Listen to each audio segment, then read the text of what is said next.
This is the brand new Glock Gen 6.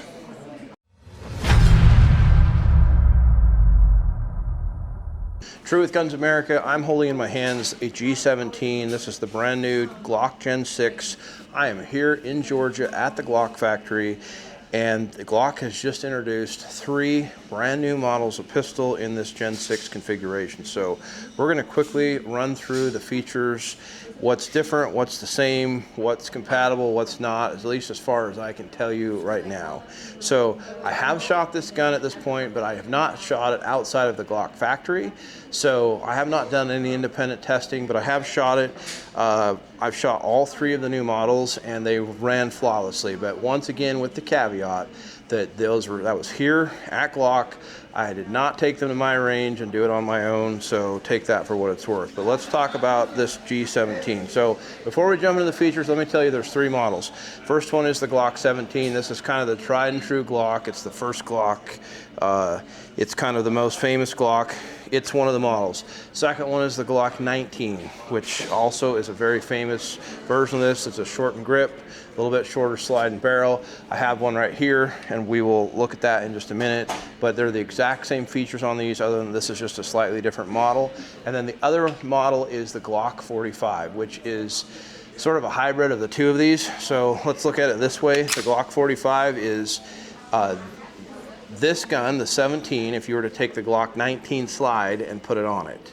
So if that makes any sense, it's a G17 grip frame, Glock 19 slide, that's what the Glock 45 is. So pretty easy to remember. It's very similar to the old Glock 19X, except it's black and it doesn't have the lanyard, and it does have an optics ready system on it. So a little different, but that's that. So 3 models, 17, 19, 45 are what are new in the Glock Gen 6. So let's talk about features here real quickly. Maybe we should start with the 19. They're the same on everything, but same exact sight dovetail and front sight post. So they're going to take any generation of Glock sight. That's a nice feature so that doesn't change. We now have front serrations that are deeper, and they get deeper as they go towards the top. They're not too rough, but there's good texture. This is going to be nice if you want to do a press check without putting your hand in front of the muzzle. If you're a guy that likes to rack the slide by running your thumb over the top and racking it, that extra serration makes a huge difference. So that is a nice feature. I like it. They have a new texture on the frame, and this is the best texture I've ever seen Glock come out with. It's sort of a hybrid of some of their other textures. So it's an RTF texture with some like texturing in between. And it comes higher, as well as they've changed the shape of the grip. They're calling this a palm swell back here. I mean, let's be honest, it still feels like a Glock to me, but the texture is better. It definitely holds onto your hand better. There's a slight mag well here, and I don't know how well you can see that, but it is beveled out, which is nice. There's no cutout here in the front, which is different. It still comes with back straps, so it comes with 2 of them in the box, a medium and a large, and they just take 1 pin to put on. They go on over the top of this. There is an extended beaver tail, so I'm going to show you this on the 17 as well at the same time, but you can see how pronounced this beaver tail is. So on my hand here, I actually have a scar from being bitten by Glock slides, because when I started shooting pistol many years ago, I started with a Glock 17, and I would ride the slide so high that the slide would come and run over the top of my hand, and it actually gave me scars. So that is not possible now. Like, you cannot get slide bite. No matter how high you get your grip, it does not go past this beaver tail, which is actually a super nice feature. Another thing that they've done that I really like is they built up the material on the frame around the slide release right here, so that if you ride the slide high, which I'm going to show you what my grip looks like. So you get this hand high, and then this one comes in, and often the slide won't lock open on the last round because this hand is pushing down on the slide release. Well, with this extra piece of material here, it doesn't do that now. It's still really easy to both lock the slide open as well as drop it. It doesn't make any difference that way, but for some reason it helps so that when you're riding the slide or riding your grip high, the slide still locks open on the last round. So that is a huge improvement as far as I'm concerned. The next thing they did here is they did an undercut. And as you diehard Glock guys know already, we've all been doing this with our Dremel for a long time. This isn't really new. but it's new for Glock doing it. So huge improvement from Glock. So beaver tail, new texture, undercut, new serrations on the front of the slide. We went back to, and I'll pull this apart and show you in a second, but we went back to just a single spring in the recoil spring. The other change though on the frame, before I get past myself here, is they did sort of like a little tiny ledge here. They didn't make the gun any wider, so it'll still fit holsters. It's on both sides. But the idea is it's kind of like a miniature gas pedal. It's really not enough, in my opinion, to get your thumb on it, but it's a nice touch. It shows Glock is sort of listening, paying attention to what people want. So if you like to ride down here, it does have some texture. There is a little ledge. You can get your thumb on it. I just don't think that it's positive enough to really ride it. And I don't like having my thumb that low anyway. I like getting my thumbs higher. So I don't want my thumb down there. But that's just my personal opinion and grip. And look, your results may vary, but it is there. A lot of people wanted it and they delivered on that. This does have the back strap on it. Let's also talk about the internals are a little different, and I'll take it apart and show you. But if you look right here, the shape of things is a little different, and I'll show you inside, but the striker itself is narrower. So those parts are going to no longer be interchangeable. Trigger's not going to be interchangeable.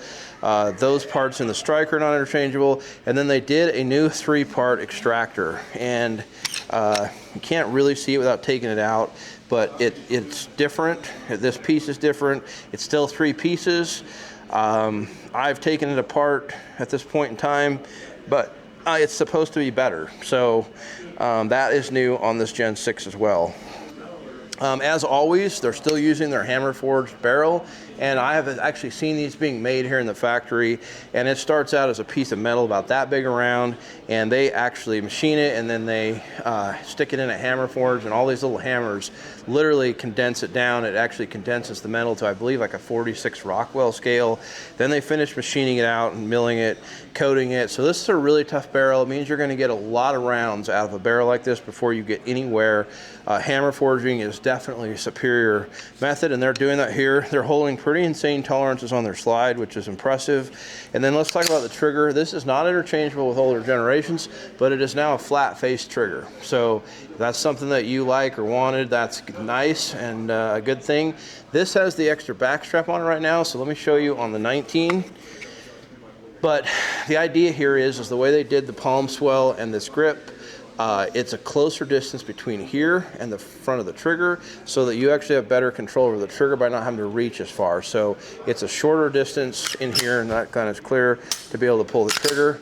And I shot this and actually liked it. I have big hands. I don't have any problem reaching the trigger. In fact, I don't like the back straps on it. Even with big hands, I prefer the smaller grip. I feel like you get more benefit out of the beaver tail, and you just get higher, closer to the gun. So I like that better. Magazines are interchangeable. So if you got Gen 1 mags, Gen 2 mags, Gen 3 mags, Gen 4 mags, Gen 5 mags, Gen V mags, they all work in here. If you want them to be interchangeable so that you can switch this to the other side, well, you need mags with that cut on them, but they all are going to work and lock into the gun as long as you leave the mag release on this side. Otherwise, you tear it down, the safeties are the same, the takedown is the exact same, the trigger feels pretty much the exact same. The other thing that is different is the optics system. So it's got an optics ready system on it now. And what you do is you take this plate off, and it comes right now with a couple different options. And I believe, and this is what they look like. It's polymer, and they lay in this channel down below. So you actually get this really low in there, and I'll show you the optic on here. But right now it's set up for a Delta Point Pro and a RMR. So those are the two that they make plates for, and they're working on the rest of them, but that's what ships with it now. It ships with 3 magazines as well. So let me show you on the 17 what that looks like mounted up. So as you can see here, this sits really, really low in the slide. And the engineers were telling us earlier that the polymer actually compresses when you tighten the screws down. The screws go into the slide, not into the insert, but that the polymer insert actually helps bind everything together and makes it tougher, lasts longer. They've done a lot of testing on this, and it really works. So I shot it with the optics and had no issues with it coming loose or anything like that. So I think it's going to be a good system. I like how much lower it sits in the slide. So no more MOS system, but it's just an optics ready system with those polymer plates. Anyway, that's the basic features here on the outside. I mentioned before that this end plate is different, so you're not going to be able to just swap slides or internals because that is a different shape. If you're familiar, you want to go look at one of your other models, you'll see that things are a little different here. We're going to shut the camera off. I'm going to take the slide off and then show you a little bit on the inside. But those are the major changes to the Glock Gen 6. And those are the same across the board here between the 19, 17, and 45. Okay, so a couple things here. This trigger is not interchangeable with the other triggers. There's a little bit of different geometry going on here. That's what they did to make the trigger closer to the back of the frame and change it, but it's essentially still a Glock trigger. I mean, everything works the same as what you're used to seeing with a trigger bar, and they're what you're used to. You got the similar ejector. I mean, it's pretty much just, once again, a Glock. There's not any huge major changes that way, but the parts are not interchangeable with other generations. Also, this is your striker right here, and it is narrower. The channel it's in is narrower, so that is not going to be interchangeable with other versions either. In order to take your extractor out, which they don't recommend that you do, but I'm just going to tell you how you do it anyway.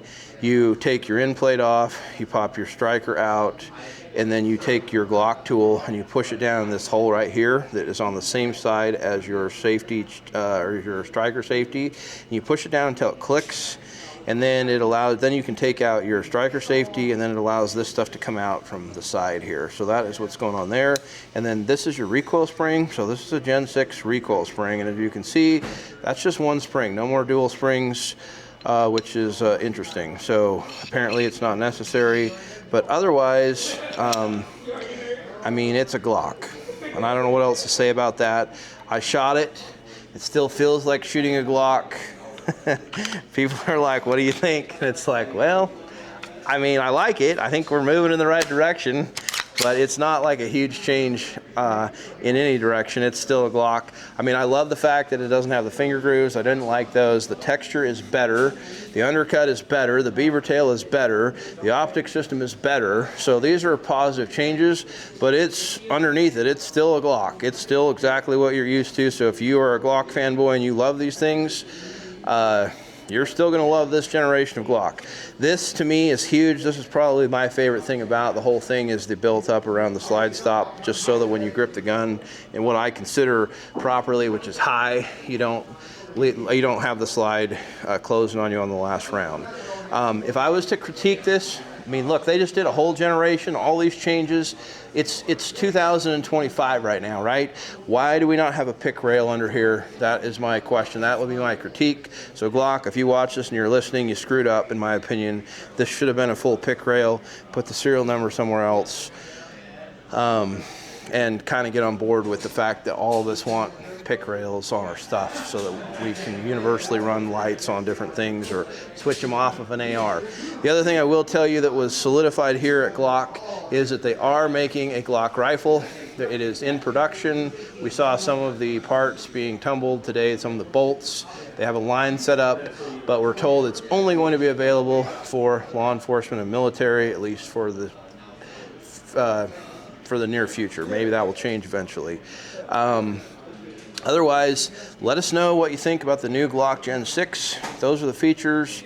I put a bunch of rounds through all three of these pistols today, and I thought that it shot well.